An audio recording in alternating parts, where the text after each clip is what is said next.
В Цхинвале презентовали ведущие печатные и периодические издания Северной Осетии в рамках подписной кампании на 2020 год.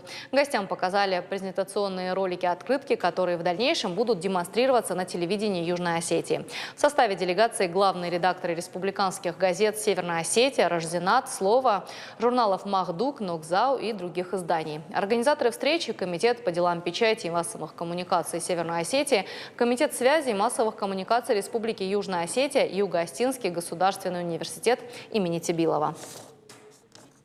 Северо-Остинские издания, которые на самом деле выходят в очень отличном качестве. Честно говоря, я как один из руководителей Комитета информации и печати им просто позавидовала. Очень надеюсь, что в будущем наше издание тоже будет выходить в таком качестве.